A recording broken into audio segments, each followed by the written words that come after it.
Good day, everybody, and welcome to Nedgroup Investments Budget Commentary for 2023. My name is Trevor Garvin, and it is my pleasure to host you today. Yesterday, the Minister of Finance delivered his budget speech for 2023, and he was very pleased to announce that it's South Africa's first primary budget surplus since 2009. And what does he mean by that? Basically, that South African tax collections will be greater than what we spend when you take interest costs out of things.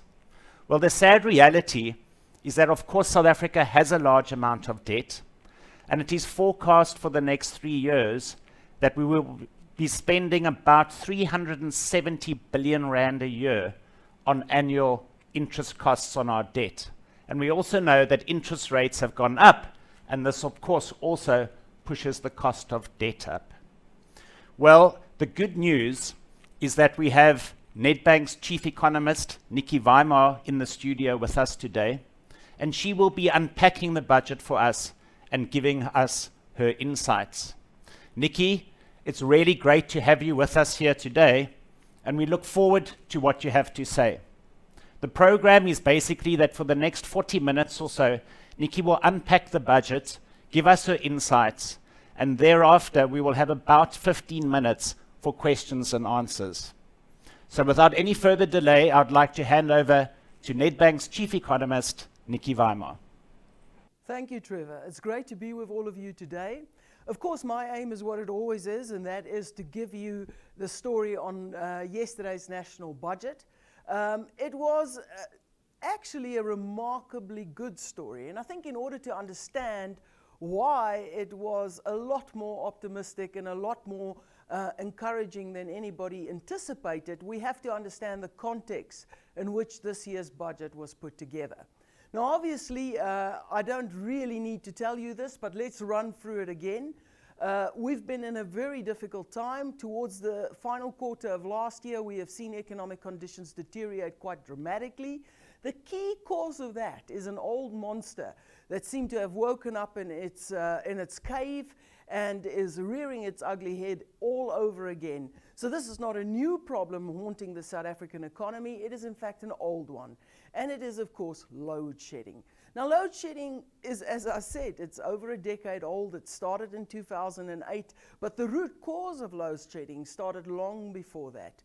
We needed to make a decision to put additional capacity in place. We did not make that decision, and the outcome was that we delayed and delayed. And when we finally decided to put in place new generation capacity at Eskom, of course, that whole construction process was fraught with state capture, with corruption, which inflated the cost of the new power plants, Medupi and Kusile, and at the same time, of course, resulted in many of those power plants just being structurally flawed.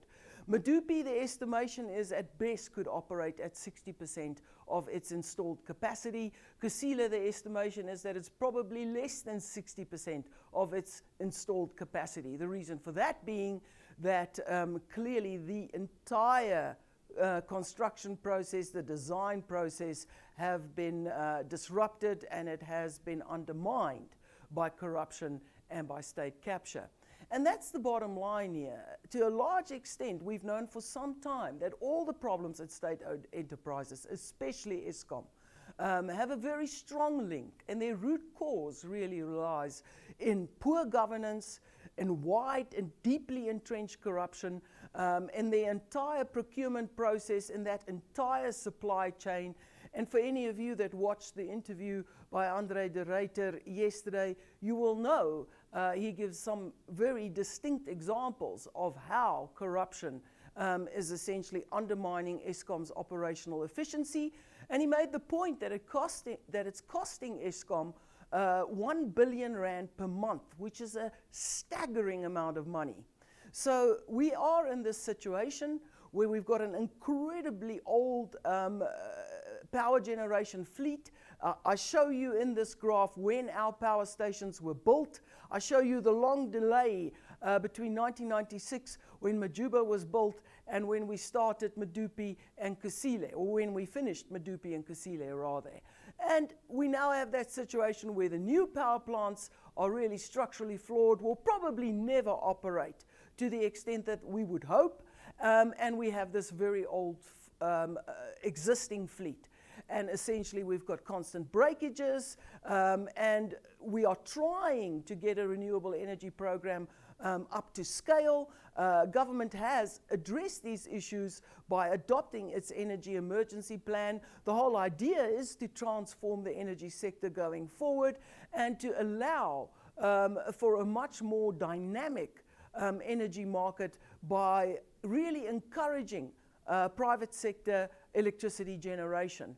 Now that's all very encouraging, but of course legislation has been an issue. It has slowed that process down, and probably the biggest constraint on our ability to unlock private sector electricity generation is that the grid is just designed. You have the most capacity on the grid around your coal deposits in South Africa, and you have very minimal capacity around the areas suited for renewable energy where you've got lots of sunshine and lots of wind.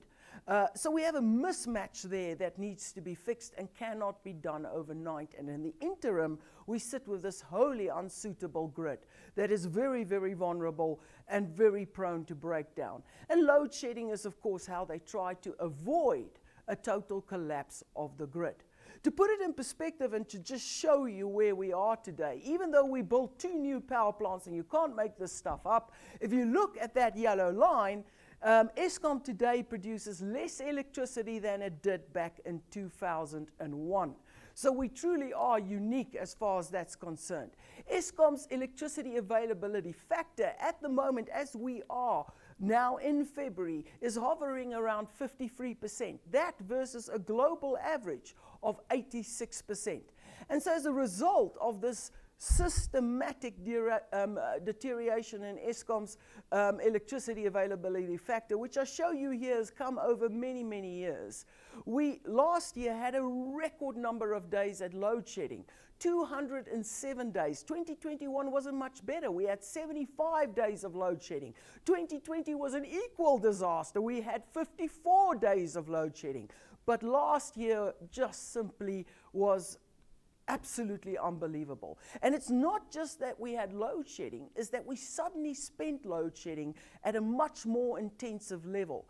This graph shows you the breakdown of load shedding per stage.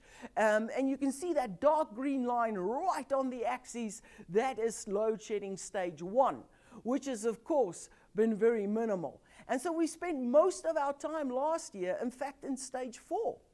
And that is what is so destructive. And that little table there shows you the Reserve Bank's estimates of what it costs us. And essentially, in terms of your nominal gross value added, which you might as well call GDP, your nominal GDP lost at every stage of load shedding, it is absolutely phenomenal. At stages 1 and 2, we've pretty much adjusted to it. You're losing between 0 and 1.2 billion rand for every hour, every working hour spent at stage 1 or 2.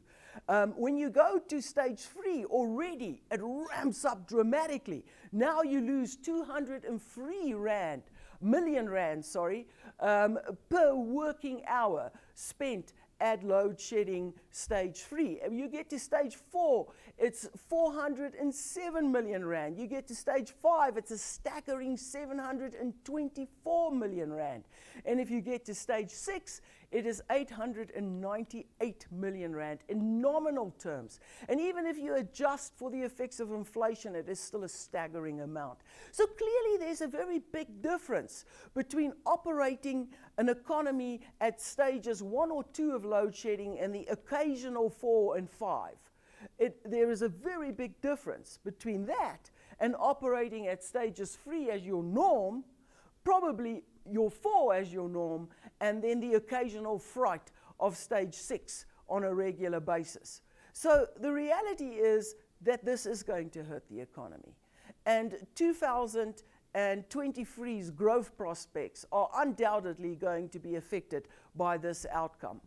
And on top of the electricity crisis, which is going to hurt economic growth, According to the Reserve Bank, it's going to slow GDP down to 0.3%. In this year's budget, National Treasury made it clear that that is their worst case scenario. But they admit that it is a possibility. To have an average growth rate of only 0.3% means that you're crawling. All right, that's essentially what it means. But worked into that number, to get growth down from over 2% last year to 0.3% this year, worked into that number, there is a pretty severe recession put into those numbers. Right, so load shedding is the first negative, and it's probably the most important factor for most South Africans. So we knew going into this budget, and from the promises and the statements made during the State of the Nation address and frankly during previous budgets, that they were going to look for a way to deal with Eskom's debt in the hope that by taking away some of Eskom's enormous debt burden, they would free up the balance sheet and they would make it possible for Eskom to operate in a more efficient manner. But as I said before, ultimately, if we really want to progress as a country, we have to deal with corruption. As it is, in South Africa, according to Amnesty International's Corruption Perception Index, we are ranked 72 out of 180 countries, which is not a great ranking. If you look at our actual score, though, that is more informative. If you look at our actual score, we are at 43, that's our score, and we are at the same level than countries like Ghana, Bangladesh, Bulgaria, Benin. There's nothing exceptional. Vietnam, that's the sort of area where we are. And there are some African countries like Rwanda and Namibia that are perceived to be less corrupt than South Africa. So at the end of the day, you have to deal with corruption. And that takes political will, it takes political determination, and it takes the organizational capacity to really fix the entire security services all the way through to your justice system and improve the efficiency in the delivery of that. It is also corruption and our inability to prosecute and put individuals in jail that are guilty of crimes that is probably going to lead to our grey listing on Friday. That is the big issue that was identified by the committee, and it doesn't seem like we have addressed it sufficiently. So going into this year's budget, it's been Eskom, it's been load shedding, it's been the need to address that was the central theme going into this budget. Corruption is another central theme, didn't get a huge amount of attention in the budget. And then, of course, we also know that growth generally is going to disappoint. And another factor that's contributing to the weakness in the economy is that the world economy is not that supportive anymore. This graph is an interesting one. Global growth is slowing as we speak. At this point, with China reopening, it doesn't look like the world economy is going to plunge into recession. However, everybody still anticipates that you're going to have slower growth with recession in some countries. But if the world economy were to enter recession, it is important to note that South Africa has never escaped a global recession. This graph here shows you that green bar, that's South Africa's annual growth rate. This is courtesy of the IMF. And those shaded areas, those are global recessions. And you can see in every shaded area, South Africa's GDP contracted. We have never escaped a global recession. A global slowdown is already going to put pressure on our mining exports. It's already going to hurt manufacturing exports. The drag on those sectors will be amplified by load shedding. Right, so that doesn't look good. And of course, the big boost to the fiscus over the last 2.5 years have come from the strong global recovery. That's falling away now as the world economy slows. And it's come from a surge in commodity prices that have been truly impressive.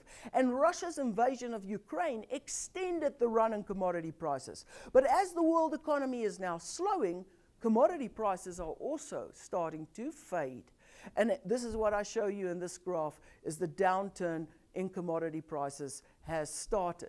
So a lot of the things that contributed and offered us a bit of resilience during the pandemic, during lockdown, in the post-pandemic period, as the world economy recovered, a lot of that which helped our fiscal position and help us recover from that very big fiscal hit that was delivered during level 5 lockdown, a lot of that's now falling away. And on top of that, we have now clearly got an extremely vulnerable electricity crisis, electricity system with which we have to learn to deal with, and this is the environment in which we have to operate. So going into this budget, the expectation was it's going to be very difficult for them to show fiscal discipline, because you're going to have this collapse in growth which will hurt tax revenue, and at the same time you have all of this social need. You've got rising inflation, you've got higher interest rates, all of that is putting pressure on households, it's hurting the poorest of poor the most, and so there was this pressure to extend the relief grant, and of course there was this pressure to deal with Eskom. And so the expectation was, with all of this expenditure pressure, this big social burden, and fading growth and pressure on taxpayer revenue, they are going to have to reflect a much larger deficit going forward, and that would probably hurt investors' perception of our fiscal position, and it would amplify the risk premium attached to South Africa. And indeed, government has largely accounted in this budget for the slowdown in growth. You can see what they've done to their growth estimates. I show you 2023 here, that's where that arrow is. And in last year's budget, they were anticipating growth this year of 1.6%. When we got to October last year, they had downgraded that to 1.4%. Now they're anticipating only 0.9%. That's still better than we're expecting. We're expecting GDP growth of only 0.7%. And as I said before, the Reserve Bank is expecting growth of 0.3%. What is encouraging, though, is that in the budget they made it clear that they ran a couple of scenarios. Given all this uncertainty about global growth, about South Africa's growth performance, they ran a whole bunch of scenarios, and in their worst case scenario, which is very similar to the Reserve Bank's worst case scenario, they still have set up and put in place contingencies to deal with any unexpected downturn in economic growth. So they've already made the adjustments to a weaker growth picture. And despite this, despite these challenges, despite the expenditure pressure, they still managed to show a slightly smaller deficit than they did in the mini budget last year. So last year, the outcome of 2022-23 is that we're going to have a much smaller deficit of minus 4.2% of GDP. That is down from the medium-term expenditure statement estimate of 4.9%, and then much better than they thought they would be able to achieve back in February last year, where they foresaw a budget or a deficit of 6% of GDP. So they did a lot better last year than they anticipated, and again, you can see why. The big boost came from much higher revenue, tax revenue than they had budgeted for. Tax revenue at the end of the day increased by 8.1%, but bear in mind, behind that, there is some structural improvements, a much more efficient revenue service. Those improvements are starting to come through, so that's very encouraging. But there's also a big cyclical boost there, and that cyclical boost is now going to start falling away. So they did a lot better than they thought they would last year. And so what did they budget for this year? They've put some really conservative estimates in for revenue. They expect revenue to increase by only 3.5% this year, so reflecting that slowdown in economic growth, that marked slowdown in economic growth. And then they see a bit of an improvement coming in the outer years of their budgeting period, which is 2024 and 25, and 25 and 26. They see it picking up tax revenue to 6.1% and 7.1% in the outer years of their budget period. On the expenditure front, this is where the big question mark lies. They're hoping to contain growth in expenditure to only 3.4% this year. Now, inflation is over 6%. So that is a real cut in government expenditure. And you're looking at consolidated government expenditure here. And there's a lot of question marks as to whether they will be able to achieve that. So they are actually reflecting continued fiscal discipline. It's a very clear message they wanted to send out to the market.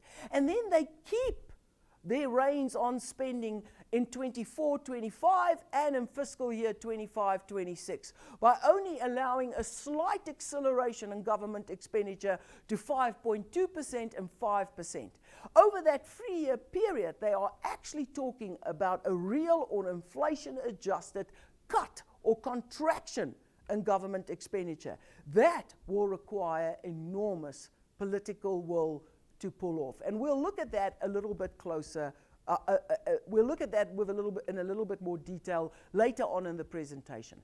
Let's now deal with what they did on Eskom. Now, you all know by now, you would have read the news. They introduced a debt relief package for Eskom of 254 billion rand over the next 3 years. Okay? It takes the form of a loan from the National Revenue Fund to Eskom, and it comes with some strict conditions. When Eskom complies with those conditions, that loan is then converted into equity. So on Eskom's balance sheet, you're going from debt to equity. So it's essentially a swap. That's what it is. And of course, it makes their balance sheet look a lot better. The last reported number we have for Eskom's debt is that it was 396 billion rand. Now, 254 billion, that is 64% of that debt, which is now effectively being taken off. So it's going to clear that from Eskom's balance sheet. So it certainly helps as far as that's concerned, but there are very strict conditions. Eskom can't borrow any more funds over the period of this bailout, which will last for 3 years, from the 1st of April to 31st March of 2026. So over that period, they cannot borrow. They cannot undertake any new greenfields electricity generation projects. That's restricted, it's prohibited. That's one of the conditions. They can only invest in transmission and distribution.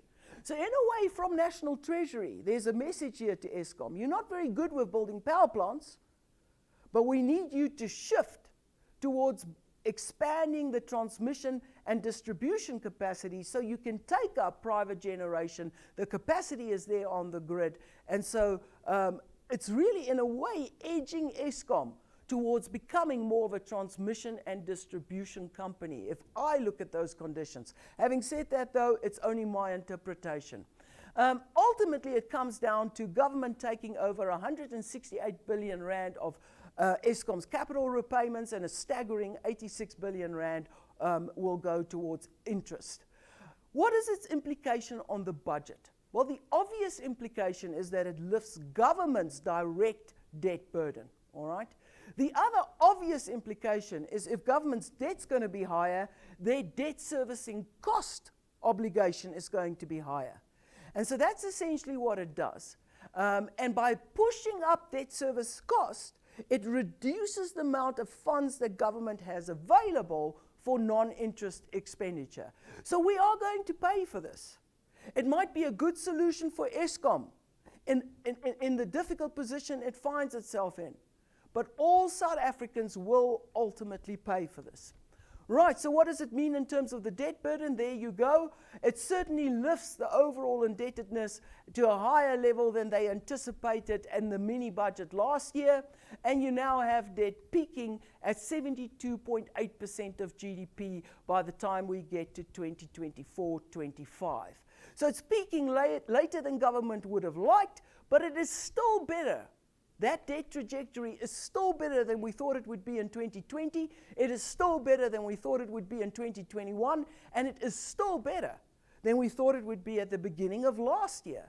So yes, it raises the debt burden, and it has very significant consequences for debt service costs, and we'll get to that.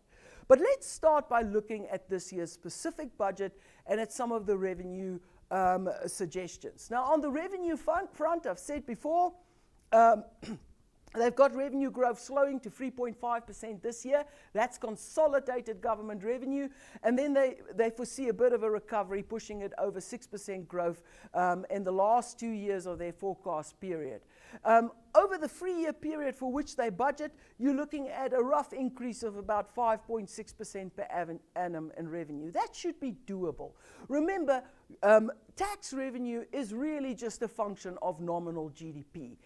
Even as nominal GDP slows, government still has the benefit of inflation, which always helps the fiscus.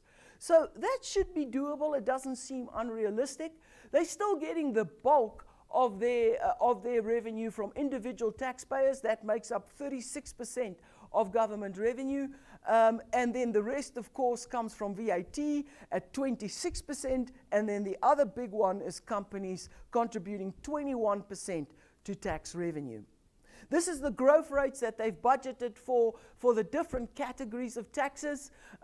It really is a story where you can see they're not expecting a huge amount from companies this year in 23-24. They in fact see company taxes declining, that reflecting the sharp deterioration in economic conditions, but more importantly, the slowdown in the world economy and the reversal in that boost we got from commodity prices. So that's not going to look so hot this year or next year.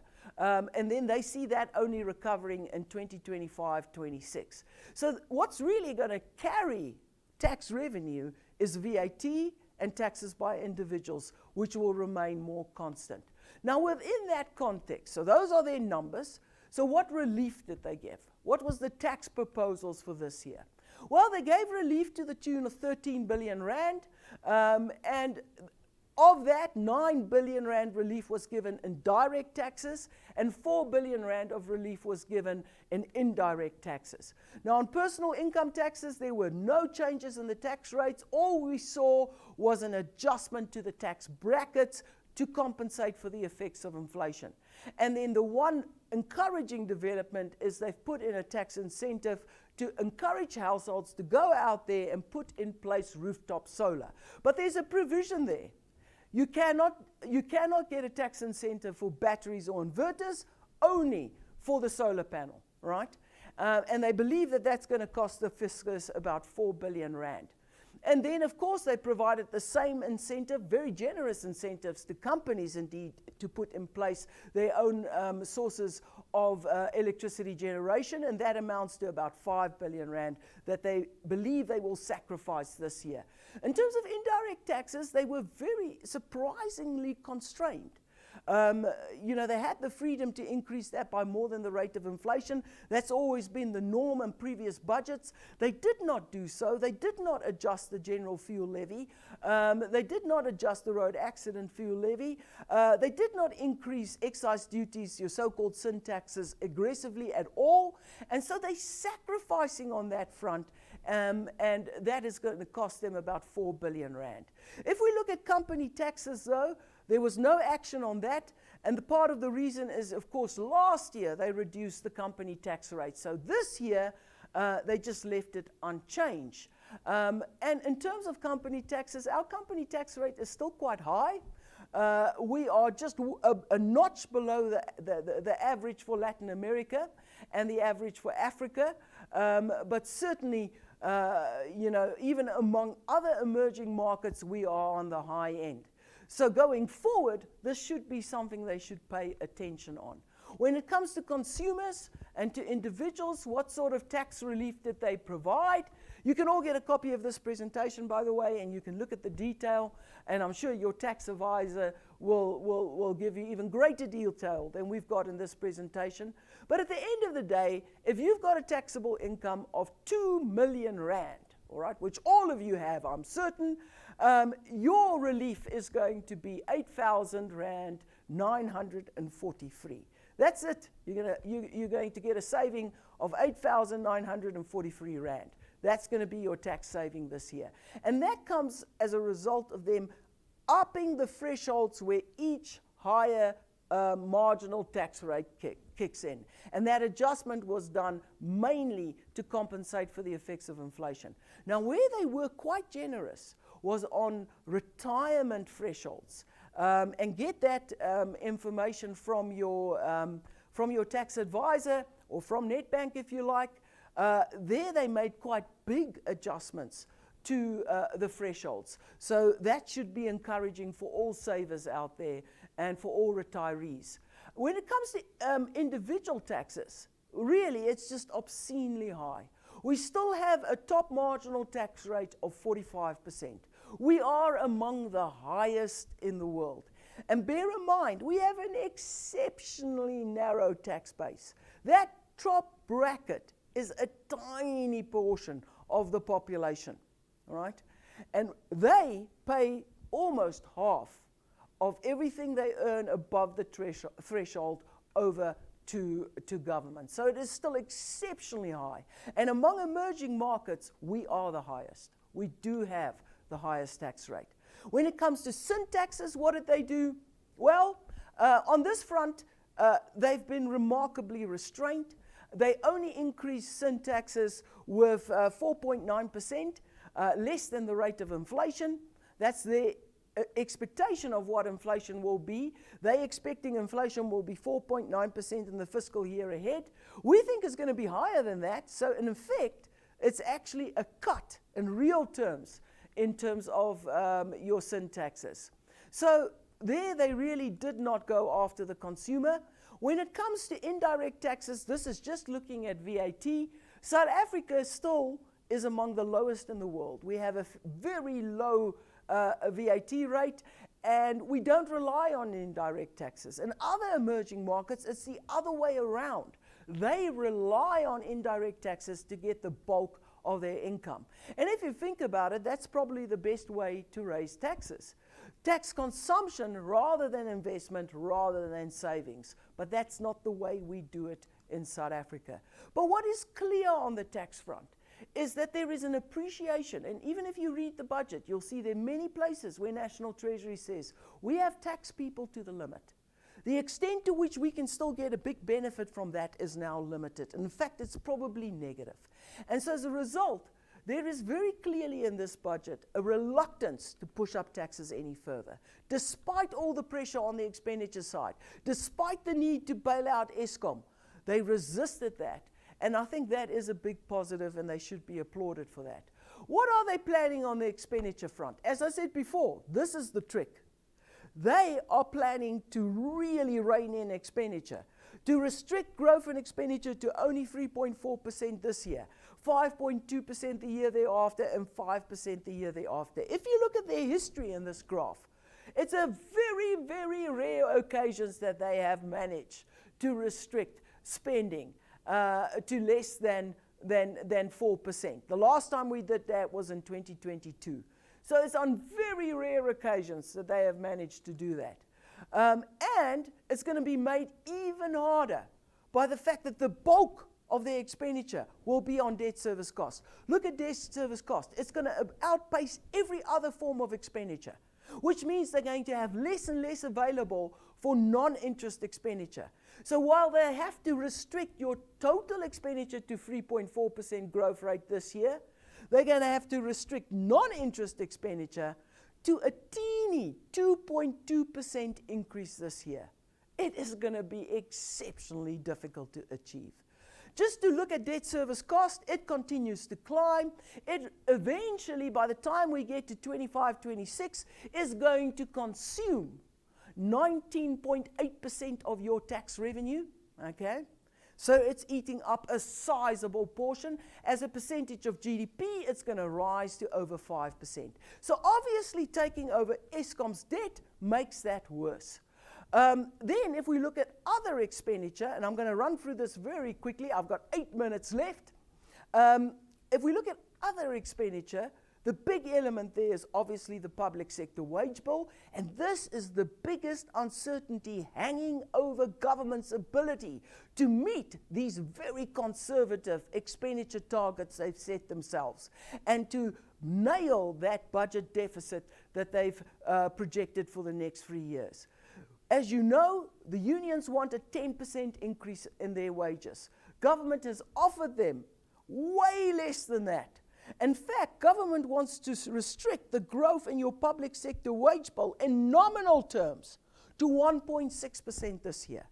As you can see, only in the heart of lockdown did they succeed in achieving that. At no other time have they succeeded in achieving that. And then they want to keep that pressure on the public sector wage bill and grow it very slowly by 3.9% the next fiscal year and 4.4% in the fiscal year thereafter. So overall, you're talking of containing the public sector wage bill to a nominal growth rate on average over the next 3 years of only 3.3%. That is a big ask. Now, the problem is unions normally win this battle, so they're probably going to settle higher than they have budgeted for there, which probably means that's going to put quite a lot of significant pressure on their expenditure target.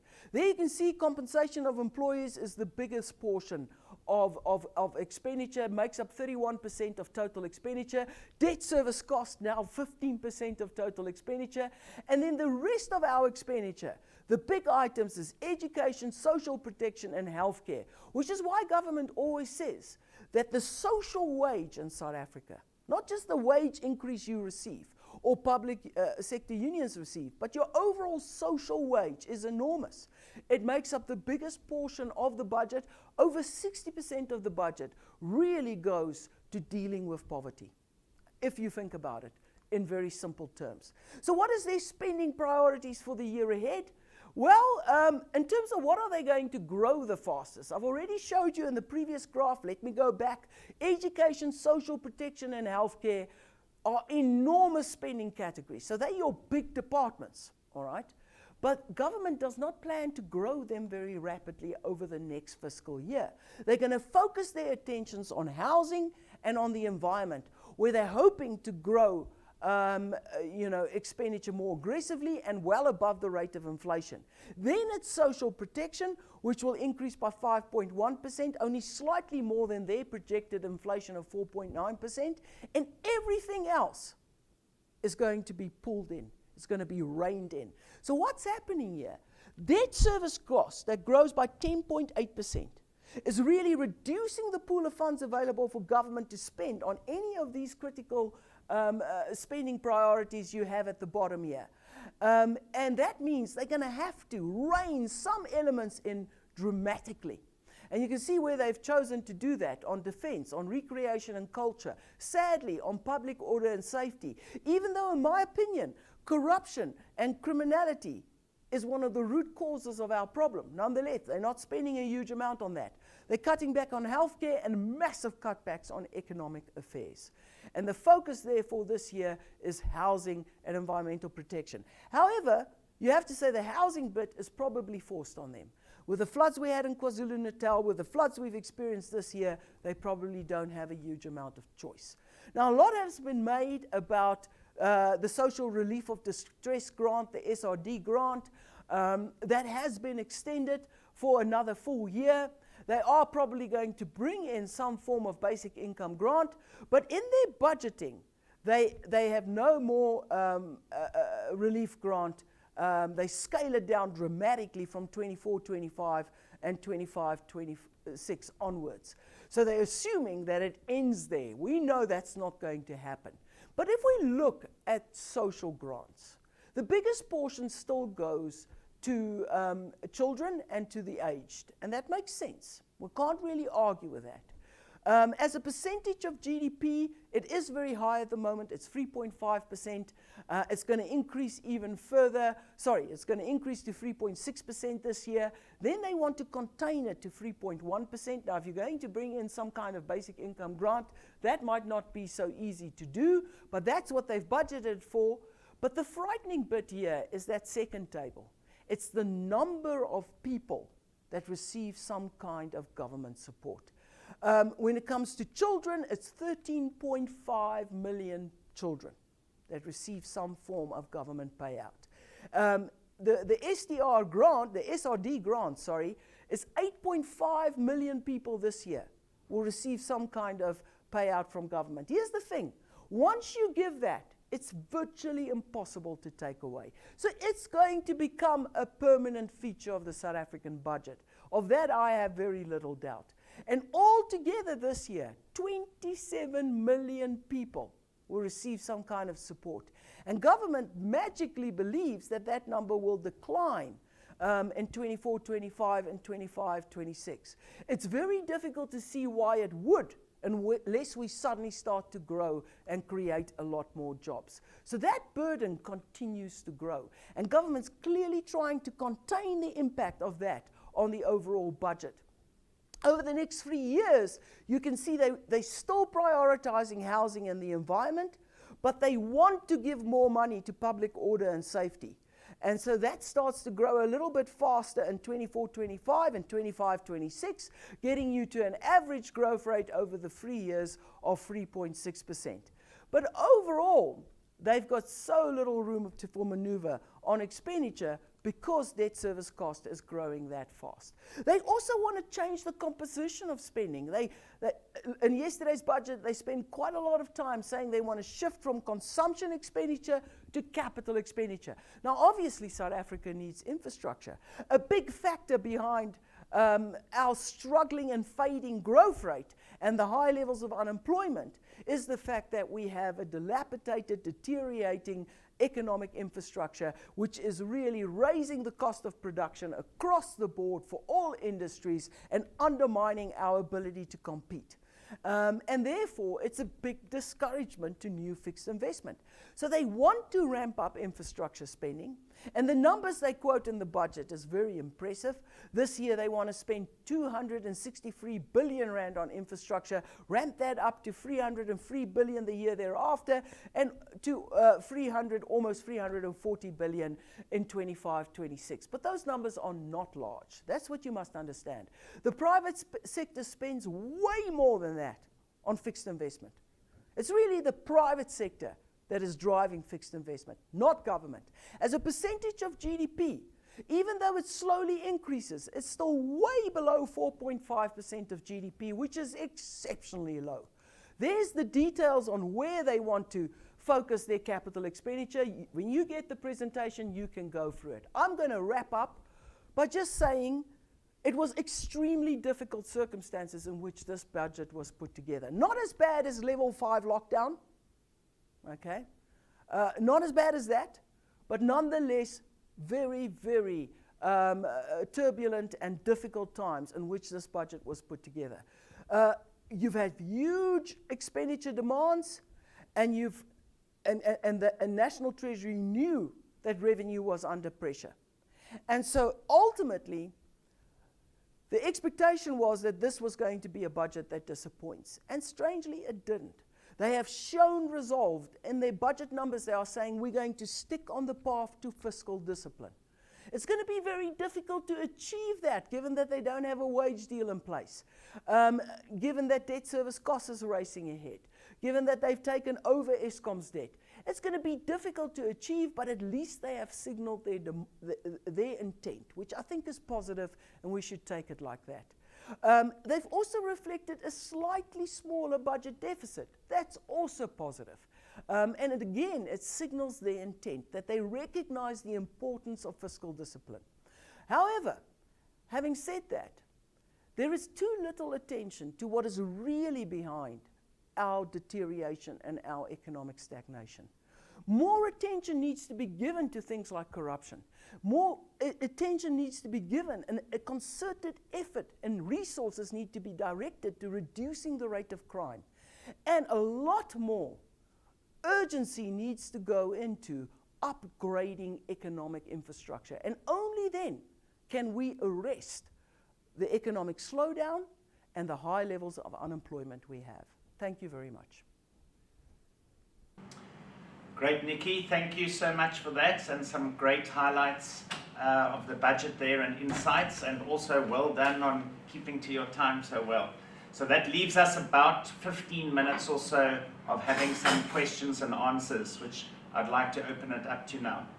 Just an opening comment, I guess, from me. When I watched the budget yesterday, the Minister of Finance certainly looked quite confident and assured if you looked at his body language and his delivery. So I guess that was a good takeout for me, and hopefully that passes on to the rest of his cabinet. My first question, I guess, to you, and you have touched on it, and we have to talk a bit about Eskom, I guess, is they're giving 250 billion rand odd over the next 3 years to Eskom, and you've set that out quite nicely. You've also highlighted quite a few times the whole issue of corruption, and we know that the head of Eskom has also commented that not only is there corruption that he's dealing with, but sort of organized, intentional criminal activity aimed at the power stations and things like that. It doesn't make sense that they're giving 250 billion on the one hand and perhaps not tackling this corruption, and I think you've highlighted that you didn't feel that they've done enough on announcing how they're going to tackle it.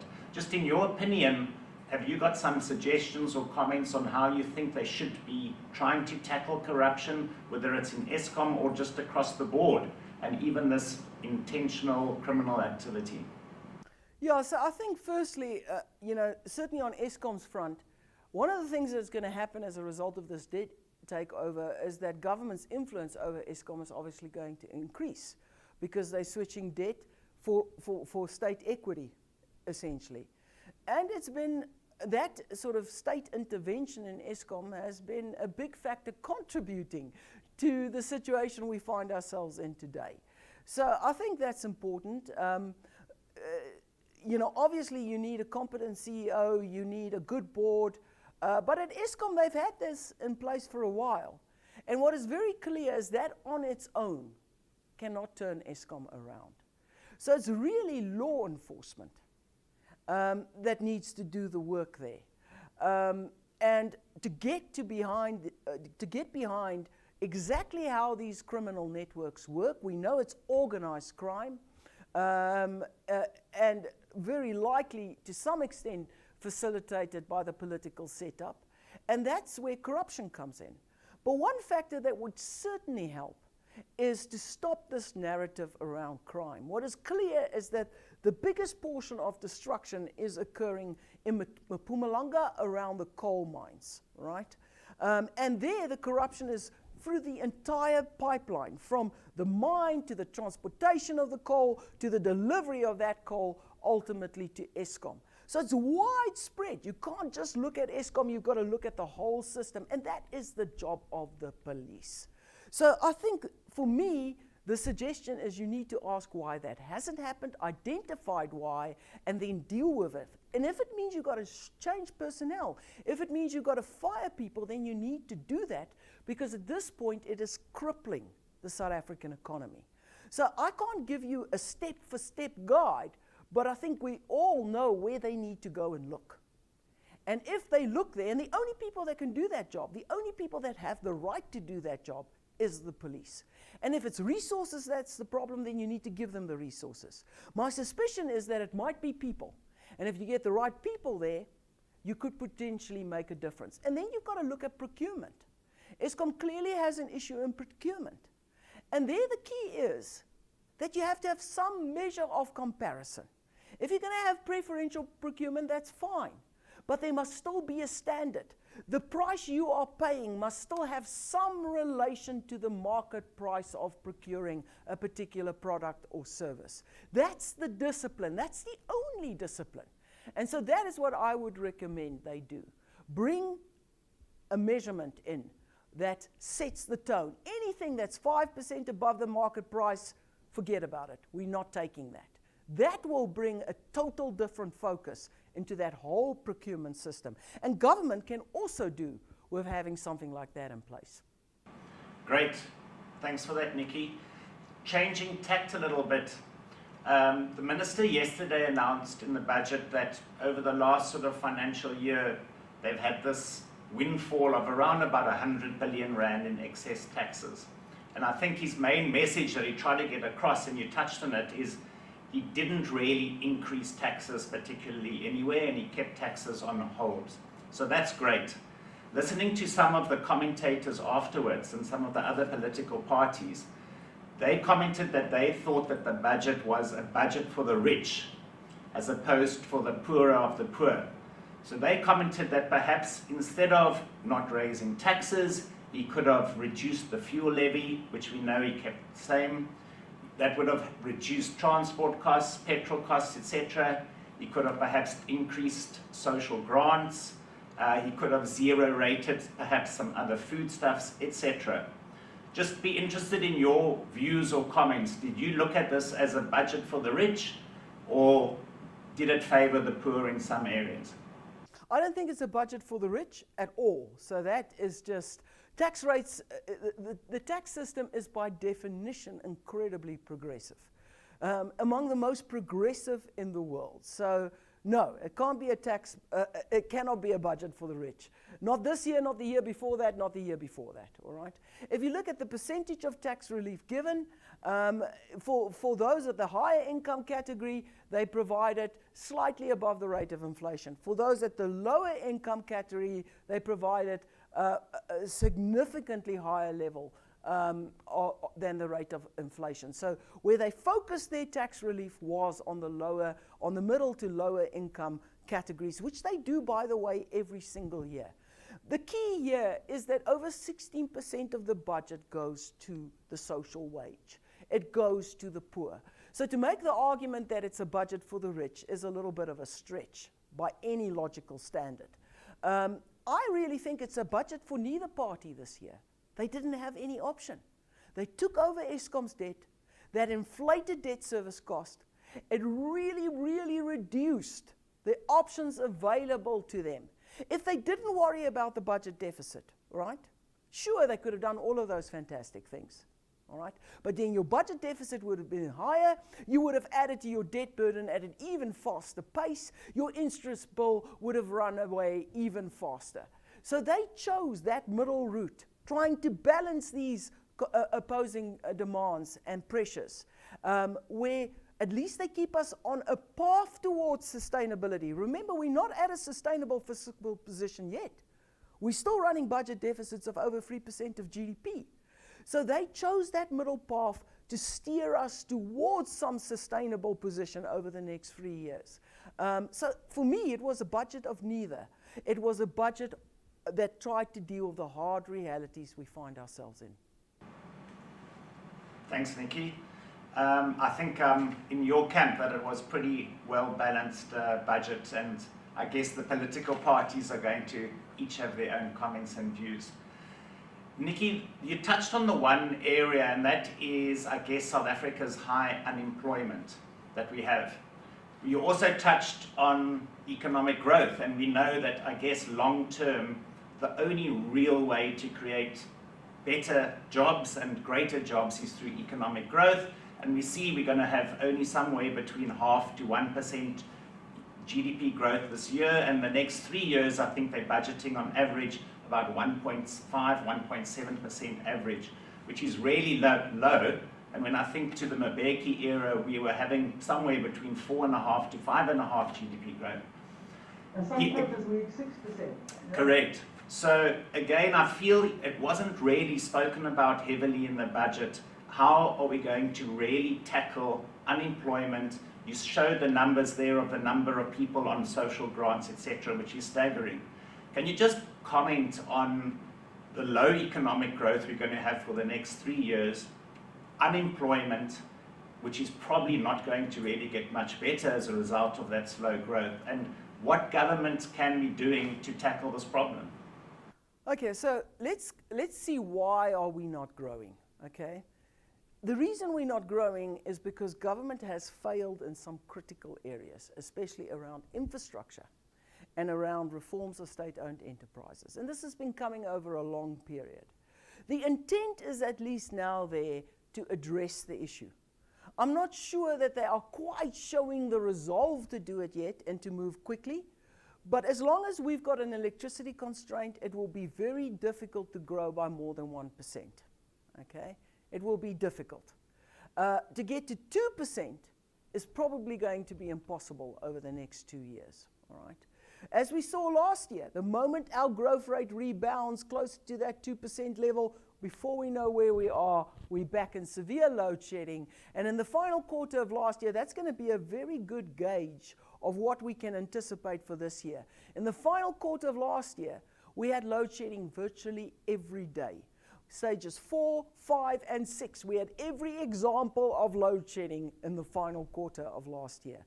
So when we get those GDP numbers in early March, that's going to give us a good sense of what to expect this year. So load shedding, the electricity crisis, you have to address it. Talking about anything else when you talk about unemployment is really, it's ridiculous. You've got to start there. It's the most binding constraint on our growth. Then, of course, it's general economic infrastructure. It's road, it's rail, it's port infrastructure. It is not only inefficient and expensive, but it is also inadequate. All right, so that too is falling apart and needs attention. So that is capital expenditure. And do they address it in this budget?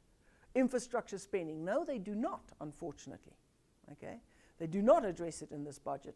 They want to, they signal their intent to move in that direction, but there is still not an overwhelming drive to resolve that issue. And so as a result, it remains a constraint. When private companies make the decision to expand their operations, these are all the costs they will look at, and what it does, it just raises the hurdle rate for new investment. And new investment is ultimately what will create jobs. Nicky, you touched on it, and I guess Nedgroup Investments is in the financial services sector. Our grey listing, Friday, 24th of February, we don't know for definite, but it's highly anticipated that South Africa is going to be grey listed. And this is going to have a ripple-down effect, really, in terms of foreign investment into this country. And again, it's going to impact what we've just spoken about as well, be a negative, I guess, force for economic growth. Can you just perhaps comment a little bit on our grey listing?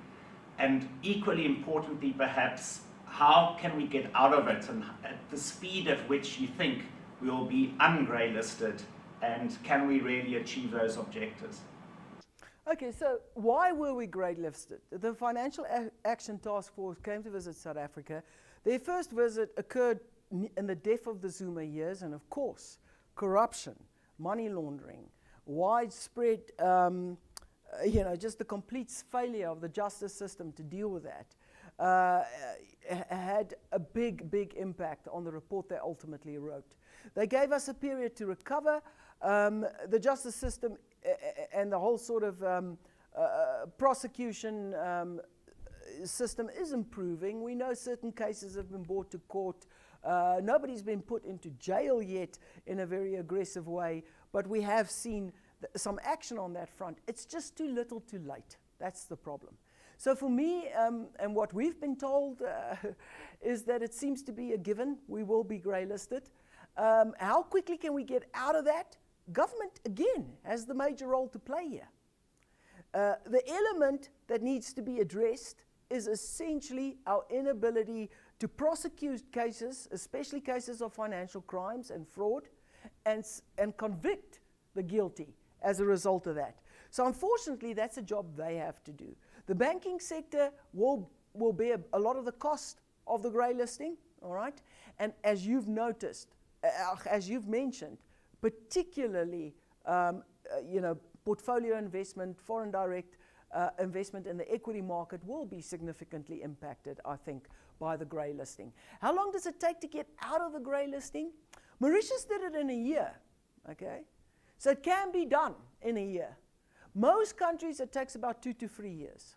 That's most countries where the will and the determination is there to return and get off that red flag list. So it can be done in a year. Mauritius is a prime example.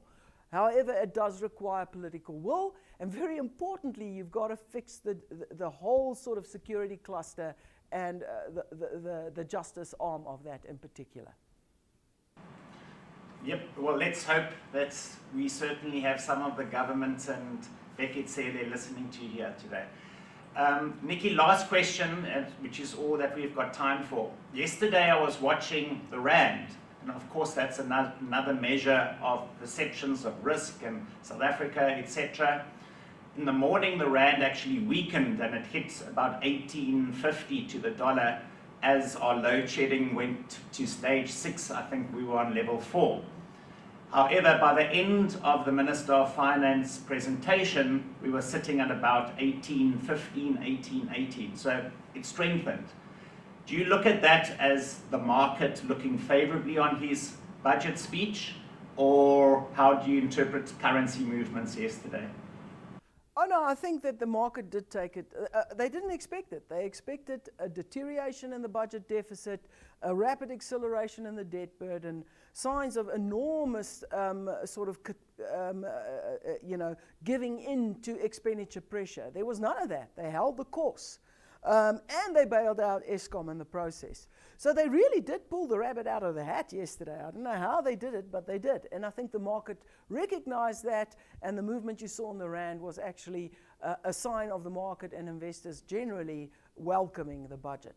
There are questions of exactly what this Eskom debt takeover means for bondholders, existing bondholders. There is a meeting later this afternoon with investors and analysts, and so hopefully we'll get a bit more clarity on exactly what that means. But overall, I think, yes, it was perceived in a positive light. Great. Nicky, thank you very, very much for your time. As always, a pleasure talking to you, and I look forward to having future engagements with you in the future. And to everybody else online, we thank you for listening. We hope that you found that insightful. Until next time, cheerio.